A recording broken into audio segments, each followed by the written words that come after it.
Fala pessoal, seja mais uma vez bem-vindo ao canal Cultura Reformada. Eu sou o Pastor Ademir e você está em uma nova playlist do canal, a playlist Pregação Reformada.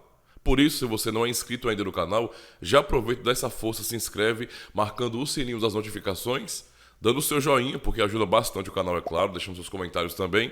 E é claro, se você gostar do conteúdo, recomenda para mais pessoas, tá certo? Compartilha com todo mundo que você conhece. Sem mais enrolação então, bora pra pregação, roda a vinheta.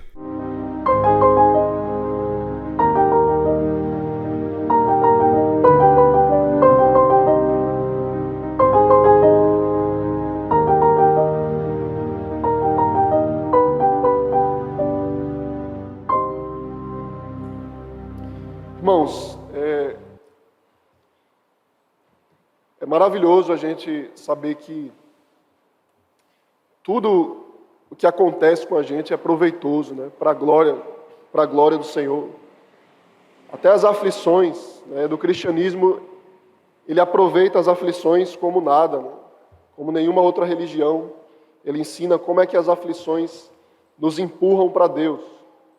E toda a nossa fraqueza, todas as nossas limitações, elas nos empurram para Deus, né? E o princípio é exatamente o fato de que Deus, por ser completo em si, autossuficiente, Ele nos completa, né? Você imagina, por exemplo, a necessidade que a gente tem de dormir. Isso representa uma fraqueza para nós, né? Nós somos fracos. A gente só consegue trabalhar até certo ponto, até certo limite. E depois obrigatoriamente, né, o nosso corpo, ele joga a gente na cama, ou seja lá onde a gente estiver, a gente vai se deitar ali e manifestar a nossa fraqueza. A gente vai dormir. Mas Deus não é assim, Ele nunca dorme. E essa é a glória dEle. A glória de Deus é o fato de que Ele nunca dorme. Ele é Deus porque Ele jamais manifesta fraqueza, porque Ele não é fraco em nenhum momento. Ele não precisa disso. E essa é, portanto, a nossa salvação. Deus não dorme e nós dormimos. Nós dormimos, mas Deus nunca dorme. Por isso Ele é o nosso Deus, sempre pronto para salvar. Salmo 121, ele é o segundo salmo dos salmos de degraus, dos salmos de subida. E é interessante que algumas pessoas dizem que o salmo de degraus, quando você vai lendo ele, parece que ele está progredindo uma ideia, né? Alguns não concordam com isso, porque é difícil a gente perceber isso. Tem que ler bastante para conseguir ver. Mas pelo menos, do Salmo 120 até o 123, parece que você está subindo realmente uma ideia. Você está subindo degraus. Você está crescendo numa realidade. Por exemplo, Salmo 120, que eu expus no domingo passado, ele mostra o salmista longe de Jerusalém, e na presença dos seus inimigos estão falando mal dele, e ele quer sair lá daquele meio e ir para o lugar onde Deus habita. É o primeiro salmo de degrau. O Salmo 121, ele já representa uma progressão, né, uma maturidade da realidade do salmista. Parece que o salmista ele já está mais maduro na sua fé, ele não olha mais para o seu ambiente de maneira pessimista, né, de maneira negativa, mas ele está focado em Deus. Ele levanta os olhos, ele olha para Deus. O Salmo 122, vocês vão lembrar, a gente canta ele já está em Jerusalém. O Salmo 122, seus pés se encontram ali nas portas de Jerusalém. Então você vê que pelo menos esses primeiros salmos, eles representam uma subida ali. Os outros salmos é mais difícil a gente conseguir perceber isso. Mas nesses salmos, pelo menos do 120 e o 121, a gente vê um progresso ali da realidade do salmista. A sua fé, ela está mais robusta, né? Parece que ele está agora focado em Deus e ele não está mais focado no seu ambiente. Ele levanta os olhos e olha para o Senhor. Queria ler com vocês o primeiro verso, o verso 1 e o verso 2. A gente pode dividir esse salmo em três partes, o verso 1 e o verso 2, depois o verso 3 e o verso 4, depois o verso 5 ao verso 8. O verso 1 e o verso 2 fala de Deus como o nosso Criador e diz assim: eleva os olhos para os montes, de onde me virá o socorro? O meu socorro vem do Senhor, que fez o céu e a terra. Vejam só então, irmãos, se esse salmo ele representa uma maturação, né, uma manifestação mais forte da fé do salmista. A gente pode explicar essa fé assim, né? O salmista, ele estava olhando para o ambiente à sua volta e ele só via coisas ruins, mas ele sabe exatamente para onde ele deve olhar, né? A sua fé, ela está intimamente relacionada ao seu conhecimento. Ele sabe para onde ele deve levantar os seus olhos. Jerusalém era uma cidade rodeada de montes. O centro de Jerusalém, Sião, ficava no monte, né? A arca ficava lá. Então, quando o salmista estava indo em direção a Jerusalém, os peregrinos eles iam numa posição crescente, né? Eles estavam subindo para Jerusalém. Jerusalém era rodeada de montes, e ali de maneira simbólica, Deus vinha do alto se encontrar com o seu povo. É interessante que a gente vai ver isso em outras partes da Bíblia. Quando Deus se manifesta, né, ele vem do alto. Você vê, por exemplo, no Monte Sinai, desde o início. Quando Deus vem para o seu povo, ele vem lá do alto e desce até o monte e se manifesta ali, naquilo que seria o primeiro templo, né, depois da queda, o Monte Sinai. No Antigo Testamento, essa ideia dos montes, como lugar onde Deus habita, é muito forte, porque Deus habita no alto, ele desce do alto, ele habita no alto. Então o salmista, o seu povo olha para o alto buscando socorro e sobe para lá para encontrar o Senhor. Os seus olhos olham para Deus, buscando encontrar Deus. De onde ele vem? Ele vem do alto, porque ele está acima de tudo e de todos. Ele é poderoso porque ele está acima de todo mundo. Nós estamos na mesma linha, no mesmo nível, mas Deus vem do alto sobre o seu povo. Então o salmista olha para lá, buscando socorro. Mas é interessante a linguagem dele, porque ele sabe exatamente para onde olhar. Ele sabe onde ele vai buscar o Senhor. Então a fé, ela está ligada a isso. Eu sei para onde eu olho. Tá? Isso é muito humano, né? Porque eu passo a minha vida toda olhando para vários lugares. Tá? O pecado, às vezes, é definido pela concupiscência dos olhos. Né? Eu cobiço as coisas com os meus olhos. Eu como as coisas com meus olhos. Então, quando eu olho para Deus, eu estou ali manifestando a minha fé, levantando os meus olhos para o alto. Simbolicamente, Deus vem de lá para me salvar e os meus olhos estão focados nele. Eu posso vê-lo ali. Ali é o lugar onde Deus habita, irmãos, e ele se manifesta para nós. E aí vem um nome importante de Deus. Vocês sabem que na Escritura, Deus recebe vários nomes e cada um dos seus nomes representam os seus atributos, né? A glória daquilo que ele é. E um nome importantíssimo de Deus, que manifesta aquilo que ele é ele ser o nosso Criador. Tá? E é importante a gente perceber que o salmista usa esse nome aqui, no verso 2, quando ele fala: o meu socorro vem do Senhor que fez o céu e a terra. Por que o salmista olha para Deus como o Criador dele? Porque ele olha para Deus como aquele que fez o céu e a terra. A gente sabe que a gente pode buscar Deus entendendo Deus de várias formas, né? Entendendo Deus como santo, entendendo Deus como sábio. Quando eu busco ao Senhor na minha aflição, eu devo vê-lo como meu Criador, né? Como aquele que fez o céu e a terra. Por quê? Qual a explicação para isso? No livro dos Salmos, a gente pode encontrar dois motivos. Vocês abrirem, por exemplo, o Salmo 89, o verso 10 e o verso 11 do Salmo 89, por favor, irmãos.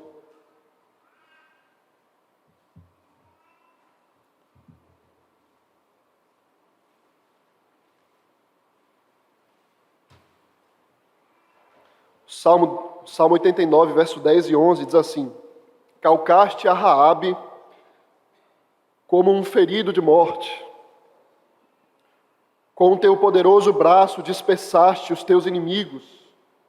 Teus são os céus, tua a terra, o mundo e a sua plenitude tu fundaste. Vejam só, né? O salmista aqui, Davi, ele liga o fato de que Deus calcou a Raabe, né? Destruiu o Egito. Raabe aqui é o Egito, como ferido de morte, manifestou o seu poder. Em seguida ele diz: teus são os céus.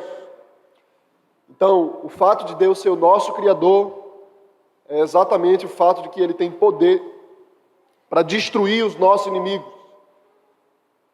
Ele é o nosso Salvador. Ele é o nosso Salvador. Não é por acaso que a Bíblia o tempo todo liga esses dois nomes, Salvador e Criador. Quem aqui já leu João Calvino, né? João Calvino ele começa na Instituta falando do conhecimento de Deus e como Deus ele se manifesta para o seu povo de maneira especial como Criador e Salvador. E se você puder resumir o conhecimento de Deus ao ser humano, é o fato de que ele é Criador e Salvador. E a Bíblia ela une isso de tal forma como uma única coisa. Ele é o meu Salvador porque ele é o meu Criador. Então quando o salmista olha para Deus buscando socorro e diz ele é aquele que fez o céu e a terra, ele está exaltando o poder do Senhor, o seu braço, como aquele que fez todas as coisas, é o mesmo que pode destruir aquilo que ele quiser destruir. Então eu recorro a Deus como meu Criador, porque se ele pode me restaurar, se ele pode me fazer e me criar, ele pode desfazer os meus inimigos, ele pode desfazer qualquer obra iníqua. Por isso eu recorro a Deus como meu Criador. E é exatamente assim que ele manifesta a sua divindade. Se vocês abrirem o Salmo 96, 4 e 5, Salmo 96, verso 4 e 5,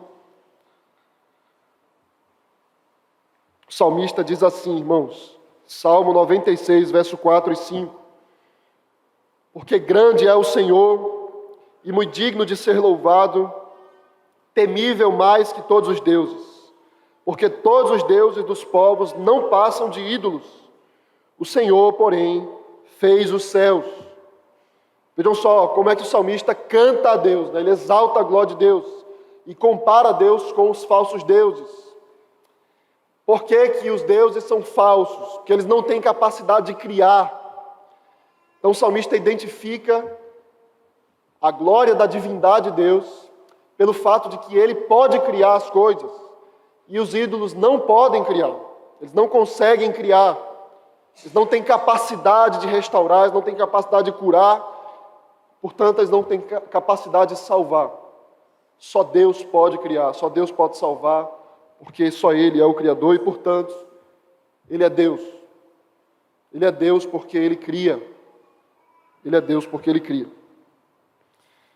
Então, irmãos, a glória de Deus e a manifestação da sua glória como nosso Criador traz consolo para nós. A gente pode olhar para Ele, descansar nele, porque Ele fez o céu e a terra.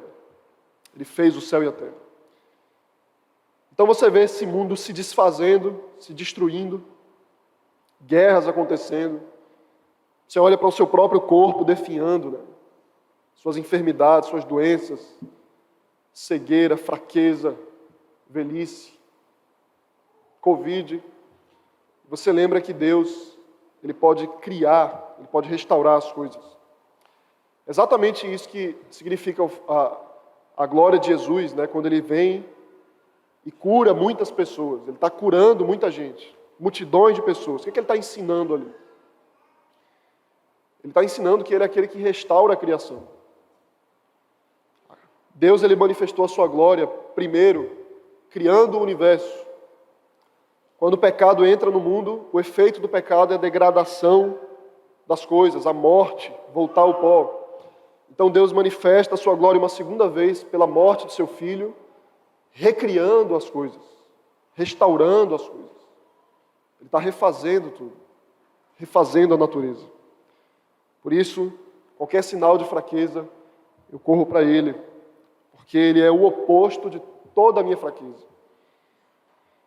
Em segundo lugar, irmãos, voltando para o Salmo 121, o verso 3 e o verso 4, o salmista ele mostra Deus como uma espécie de sentinela, né? Um guarda numa torre.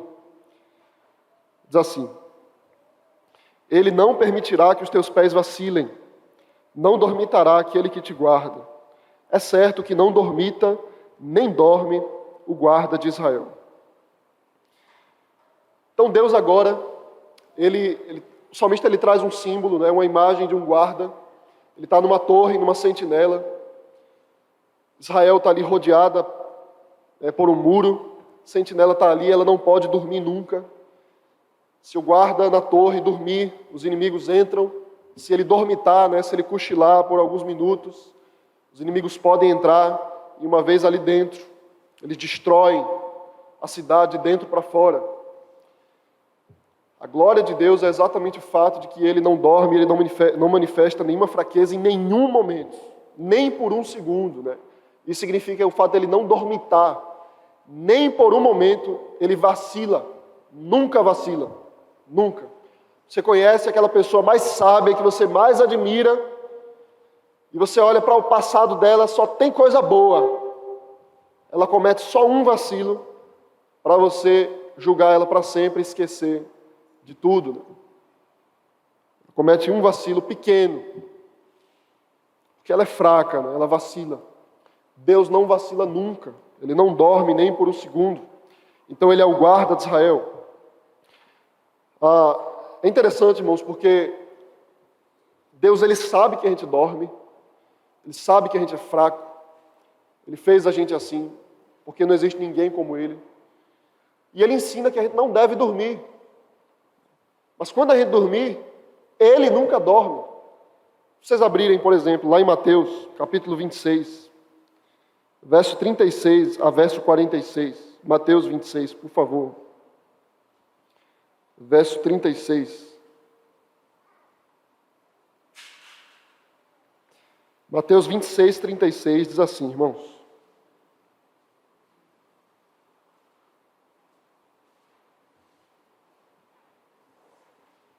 Mateus 26, 36. Em seguida foi Jesus com eles a um lugar chamado Getsêmani e disse aos seus discípulos: assentai-vos aqui, enquanto eu vou ali orar.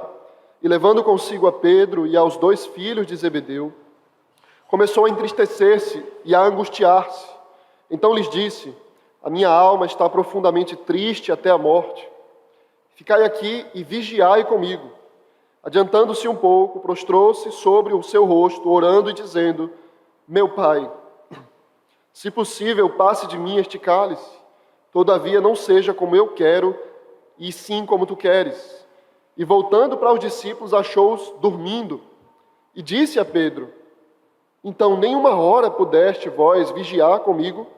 Vigiai e orai, para que não entreis em tentação. O espírito, na verdade, está pronto, mas a carne é fraca. Tornando a retirar-se, orou de novo, dizendo: meu Pai, se não é possível passar de mim este cálice, sem que eu beba, faça-se a tua vontade. E voltando, achou-os outra vez dormindo, porque os seus olhos estavam pesados. Deixando-os novamente, foi orar pela 3ª vez, repetindo as mesmas palavras. Então voltou para os discípulos e lhes disse: ainda dormis e repousais. Eis que é chegada a hora, e o Filho do Homem está sendo entregue nas mãos de pecadores. Levantai-vos, vamos. Eis que o traidor se aproxima. Então vejam só, irmãos, que episódio intrigante, né? Jesus está com seus discípulos e ele vai orar. Ele passa ali algum tempo em oração.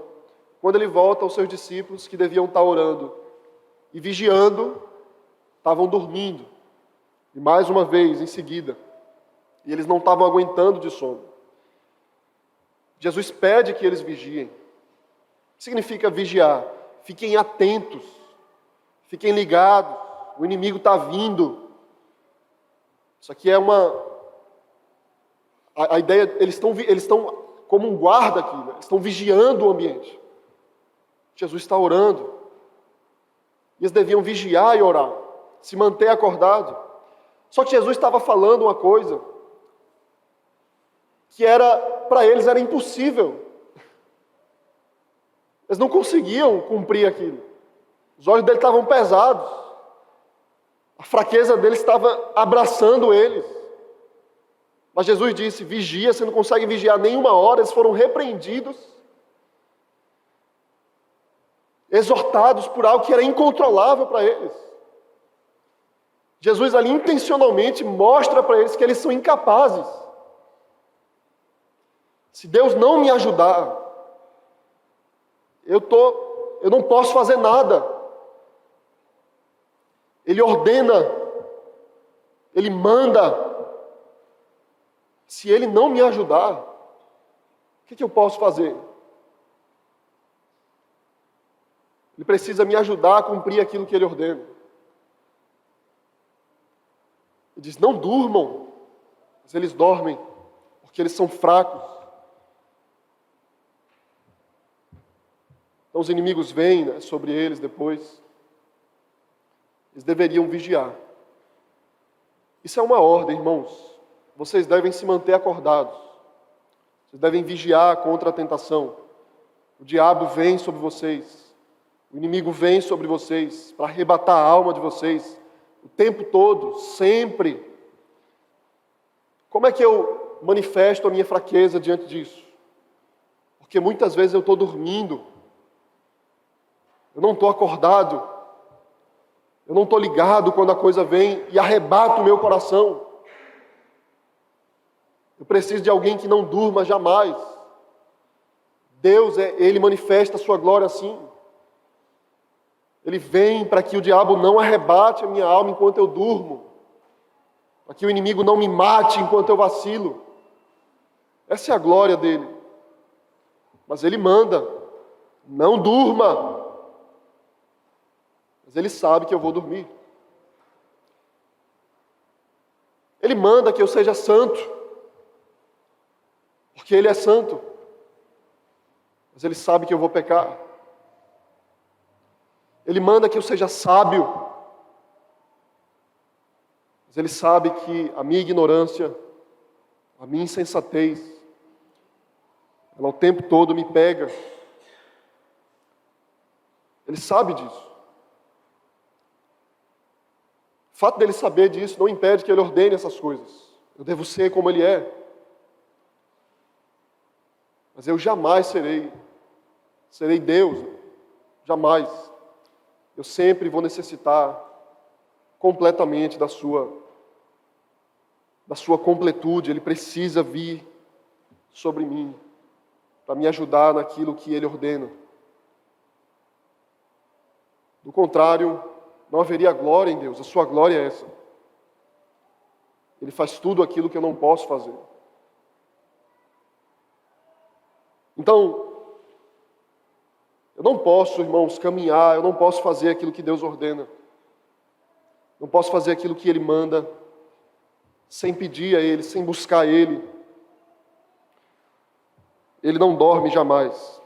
Eu queria encerrar essa parte com um outro texto bíblico. Se vocês abrirem Provérbios capítulo 3, por favor. Provérbios capítulo 3, do verso 23 a 26. Provérbios capítulo 3, verso 23 ao verso 26.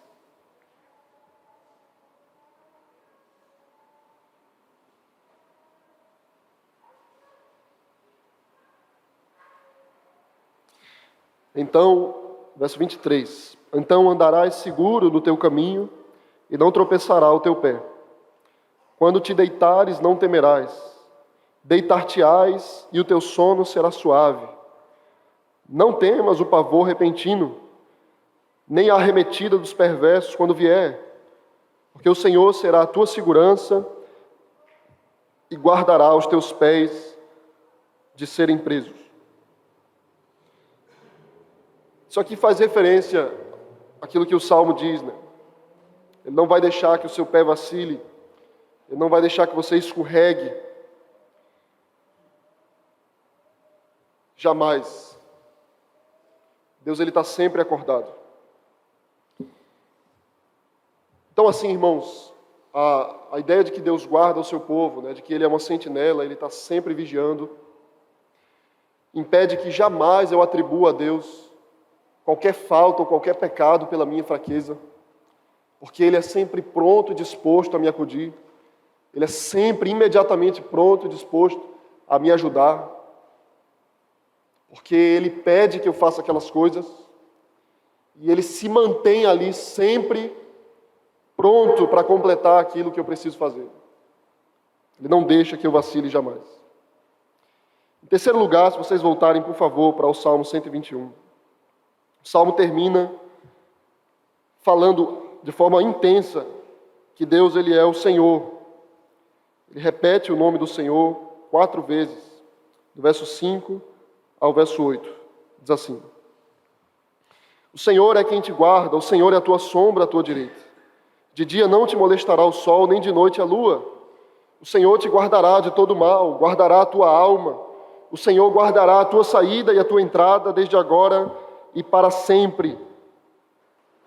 Como é que termina esse salmo? Os salmos de romagem, os salmos de degraus, eles têm fortes referências à aliança. Tá? Sempre é imperativo, não dá para deixar de citar a aliança nesse salmo. Na verdade, é bom sempre falar de Deus como Senhor, em toda a exposição bíblica, mas os salmos de romagem, eles sempre fazem referência à aliança, e muitas vezes de maneira especial à bênção da aliança. E o nome do Senhor aqui se repete abundantemente, porque no final das contas, vem à memória a relação íntima que ele tem com Deus, aquela relação inquebrável que Deus fez com ele. Esse nome especial aqui, Senhor, letra maiúscula que se repete 4 vezes, e está associado aqui ao fato de que ele guarda o seu povo.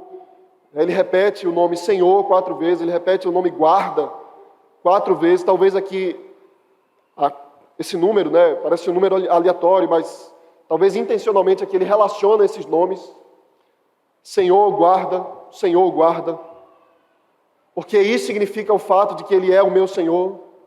Ele me guarda o tempo todo, ele não só me cria, mas ele me salva, ele me protege. Sua glória é essa, ele protege o seu povo. Isso é tão forte, irmãos. Eu posso chamar Deus de Deus pelo fato de que ele me salva. Ele manifesta a sua divindade e a sua glória porque ele me guarda. Então ele repete assim, várias vezes, o seu nome e o seu ofício. Ele guarda o seu povo. Ele protege o seu povo. Ele não deixa que o seu povo seja destruído. Isso é incrível, irmãos, porque isso é de uma condescendência de Deus, de um carinho, de uma compaixão de Deus. Isso é impressionante no cristianismo, porque você não vê isso em outro lugar. Você não vê esse tipo de relação, de proteção. Você vê algo místico em outras religiões, algo estranho nas outras religiões. Mas é impressionante quando você associa isso ao fato de que Deus é o nosso Criador, o nosso Senhor, o nosso guarda. E você associa isso à aliança. Você relaciona isso ao fato de que Deus faz isso porque Ele disse que faria. Ele prometeu que faria. É uma relação íntima que Ele tem. Ele me protege porque Ele prometeu que me protegeria sempre. Isso é uma promessa dele. Nossa certeza, ela está amparada, a nossa fé ela está amparada pelo amor de Deus, pelo carinho que Ele tem pelo seu povo.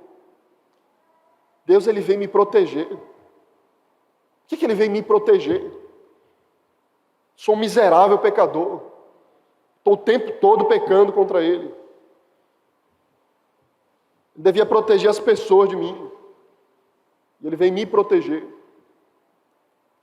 Deus é o meu guarda.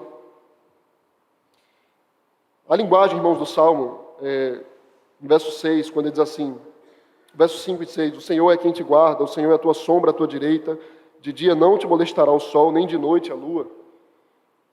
Essa é uma referência, vocês lembram, do deserto. Quando Deus estava guardando o seu povo no deserto, como foi que Ele manifestou essa guarda? Mano?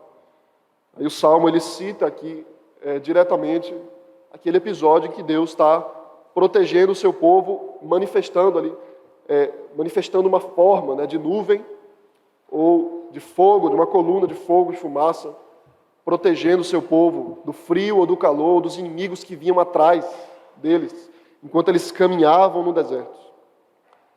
Essa referência no Salmo, ela é importante, porque ela se repete várias vezes na Escritura. Essa ideia de que Deus, um dia, no deserto, na grande libertação do povo de Israel, Deus ele tomou algumas formas da natureza, né? A gente chama de teofania. Ele se manifestou ali pela natureza para proteger o seu povo. Isso foi tão impressionante, tão intrigante para o povo de Israel. Eles repetem isso várias vezes. Eu queria que vocês abrissem pelo menos 2 vezes aqui, em Êxodo capítulo 13, no episódio em si, Êxodo capítulo 13, verso 20 a 22.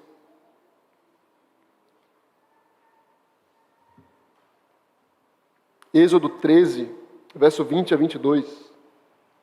Diz assim, irmãos: tendo, pois, partido de Sucote,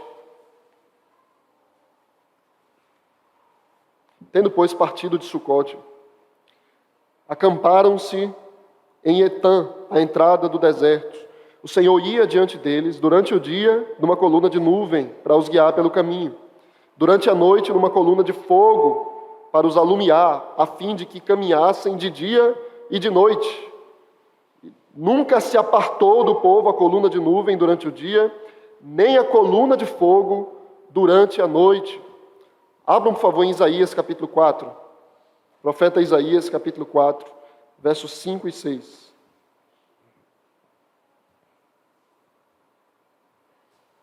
Diz assim, profeta Isaías capítulo 4, versos 5 e 6.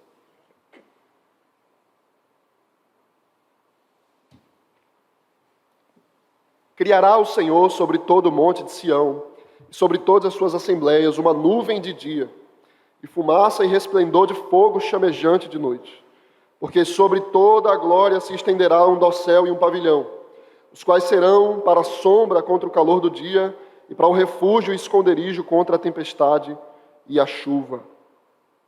E aí várias outras vezes, em Neemias 9, 12, 19, Salmo 78, 14, Salmo 99, 7, 1 Coríntios 10, 2, Salmo 105, 39. Isso é tão poderoso na Escritura, irmãos. O fato de que um dia no deserto, na fraqueza manifesta do povo, no deserto, onde o coração do povo foi colocado para fora e todas as suas limitações ali, Deus ele tomou formas que completavam a necessidade do povo. Né? Deus se manifestou com formas que completavam, supriam aquilo que o povo precisava. Se o povo estava com frio, Deus era o calor deles. Se o povo estava com calor, Deus era o frio deles. Se o povo precisava de um escudo, Deus era o escudo deles. É assim, é essa a ideia da história do Antigo Testamento. Expliquei para vocês no domingo passado como é que a história, a narrativa, ela é importante para dar base ou para manifestar a doutrina. Que doutrina é essa? A suficiência dele, a suficiência de Cristo. Deus como Criador do mundo, Deus como Salvador do mundo. Sua autoexistência, sua soberania. Ele se manifesta como aquilo que eu necessito. Por isso que um dia o povo estava com fome, e Jesus disse assim para eles: eu sou o pão da vida. Ele é tudo o que eu preciso. Isso sempre foi percebido. Isso é a teologia do Antigo Testamento. Sempre foi notado. Então, quando Jesus vem no Novo Testamento, ele se apresenta exatamente assim. Ele diz que ele é aquilo que a gente precisa. Ele completa tudo aquilo que eu sou. Ele supre a minha necessidade. Ele cura a minha fraqueza. Por isso é tão impressionante essa imagem, irmãos, de Deus agindo no deserto. Então o salmista lembra. O salmista está aqui raciocinando, né, falando: Deus é tão importante para mim. Ele me protege o tempo todo. Aí ele lembra. Foi como ele fez com o povo lá no deserto. Ele guardou o povo. Ele protegeu o seu povo em todas as condições. Então ele termina, irmãos, o Salmo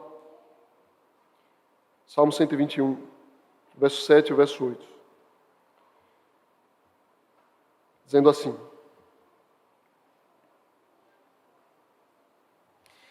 o Senhor te guardará de todo mal, guardará a tua alma. O Senhor guardará a tua saída e a tua entrada, desde agora e para sempre. Ele te guardará de todo mal, guardará a tua alma, guardará a tua saída e a tua entrada, desde agora e para sempre. Então ele conclui, a conclusão dele aqui, a conclusão da sua fé é ensinada ao povo. Ele fala aqui na segunda pessoa, então o Senhor te guardará. Então o Senhor te guardará. Às vezes quando o salmista muda da primeira pessoa para a segunda, ou ele está ensinando a outras pessoas, ou ele está falando consigo mesmo, está falando com a sua própria alma. Ele vai te guardar, ele vai te proteger. E aqui mais uma vez ele faz referência à lei de Moisés. Quando ele diz assim, ele guardará a tua saída e a tua entrada. Ou seja, ele vai guardar quando tu sair no início do dia para trabalhar. Essa é a referência à lei, Deuteronômio capítulo 28. Você vai sair para trabalhar, você vai voltar para sua casa, vai guardar você todo o tempo. Quando? Agora. Quanto tempo? Para sempre. Para sempre. Aqui, irmãos, está a manifestação da fé. O que é fé? Eu olho para Deus e o que eu vejo? Ele é aquele que me criou. Ele não deve nada a mim. Mas Ele prometeu que faria. Ele não precisa. Mas Ele disse que faria. Além de me criar, Ele não só dormiu. Ele foi açoitado, Ele foi morto na cruz. Para que eu e você a gente não precisasse mais morrer e temer a morte. Esse é o paradoxo, essa é a glória irônica da minha salvação. Ele nunca dorme, mas Ele dormiu. Explica isso, né, para alguém que não ama o Senhor. Meu Deus nunca dorme, mas um dia Ele dormiu e se tornou homem para me salvar. É por isso que eu posso descansar nele. Não só porque Ele nunca dorme, mas porque Ele dormiu. E Ele acordou, ressuscitou dos mortos para me salvar. Irmãos, isso tudo significa que eu preciso orar. Eu preciso orar, a minha fé se manifesta na oração. Quando você ora, você está dizendo assim, eu dependo do Senhor, eu preciso do Senhor. Quando você não ora, você manifesta a sua arrogância. Você precisa orar. Você precisa olhar para Ele. Você precisa ir para onde, o único lugar onde Ele se manifesta, em Cristo Jesus. Você só pode falar com Ele através da oração. Ore ao Senhor regularmente, todos os dias. Senão você vai cair em tentação. Mas não só ore, vigie. O fato de que a Bíblia ensina que nós somos fracos não é desculpa para que você esteja sempre dormindo. De todas as formas, vacilando, na ociosidade, na preguiça, em qualquer manifestação da sua fraqueza em que você se conforme com isso. Jamais. A realidade da nossa fraqueza não é se conformar com a nossa fraqueza. Por isso Ele ordena, vigia, orar e trabalhar, se manter acordado. Mas, quando você dormir, se lembre, Ele nunca dorme. Então descanse nele. Amém. Não esquece não de cooperar com o canal se inscrevendo e marcando o sininho e dando seu joinha, tá certo? Aproveita logo e escolhe alguns vídeos aqui da tela para você acompanhar e continuar aí aproveitando o conteúdo do canal.